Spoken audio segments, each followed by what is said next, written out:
Always wanted to try your hand at reliving the Cold War, but didn't have 45 years or 4 hours to do it in? Now you can.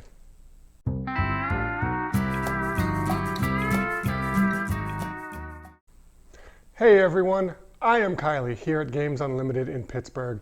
This week I want to talk to you about Twilight Struggle Red Sea. I have to say I've been looking forward to a game like this for a long time. Twilight Struggle is one of my all-time favorite games. I will admit it's not something that's usually in my wheelhouse. I'm not a big war game person. I don't tend to be a long 3-4 hour two-player game type of person. But I love what Twilight Struggle does with its card-driven battle system. And I've always wanted to see that implemented in a game that plays in a shorter playtime. So why not do that using the original rules for Twilight Struggle, but condensing it down to about a 45-minute to an hour-long experience. So if you're not familiar with Twilight Struggle, it is a game about the Cold War. It's an epic game that takes place over the course of about 45 years. And one person is going to play the USSR, the other person is going to play the United States. And it's not really a war game, you are vying for influence, right? It's a game of ideologies. You're trying to spread capitalism or communism around the world. Now, what happens in Twilight Struggle Red Sea is you are condensing it down. Whereas the original Twilight Struggle is 9 turns long, Red Sea is only 2 turns long. That's one of the ways that it can play so quickly. But the basic mechanism is you're trying to put influence in these different countries. You're going to do that by playing a card from your hand. It is a common deck, so both players share the same deck. Some of the cards have Soviet events, some of the cards have US events, but all the cards have operations points. These are like action points. And most of the time, you're going to play a card and use those action points to spread influence, maybe to do coups in various areas, all in the service of trying to generate points for your side. Now, if the card has an event associated with your side, so if you're the US player and the card has a US event, you can instead choose to play the event. Usually, if the situation's right, that event is actually going to be worth more operations points than just using it for the operations points. But you may have cards in your hand that are associated with the other side's event.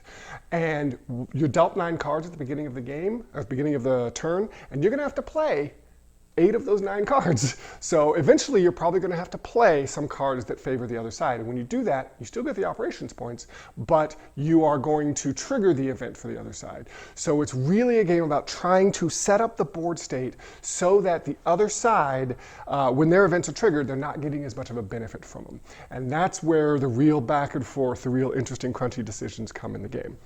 Now, as I mentioned, this one is only 2 turns. I've played it several times now. It really does do the 45-minute to an hour feel. The other thing I love about it is it acts as an expansion, a backwards compatible expansion with the original game. So if you have the original Twilight Struggle, you can take some cards from this game and add them to Twilight Struggle. So it has a deck building mechanic behind it there. But you can also take the cards from Twilight Struggle and add them to this game and make it a 3-turn game. So if an hour is, 45 minutes to an hour is just not quite long enough, you want a little bit more, you can turn this into a little bit more of a game without it turning into the full-blown, 3 or 4 hour Twilight Struggle event. This game does what I think Gloomhaven Jaws of the Lion does for Gloomhaven. It is a great test for whether you think you would like the original Twilight Struggle. You can play this, you'll understand everything about Twilight Struggle by playing it, you'll know whether you like it or not if you want that more full-blown experience. Plus, it's not wasted. If you do love this and decide to get Twilight Struggle, you've still got reasons to have both. You've got the shorter time frame and you've got these other cards that you can use. So all around, I think Twilight Struggle Red Sea is an absolutely perfect distillation of one of my all-time favorite games. I want you to come check it out, ask us about it. We'll probably have this on display at some point. And if you're not local to Pittsburgh, order a copy from us. We do free shipping at $100. We'd love to get a copy of this game out to you. I'm Kylie at Games Unlimited. Come on in, take a copy home, and unbox some fun.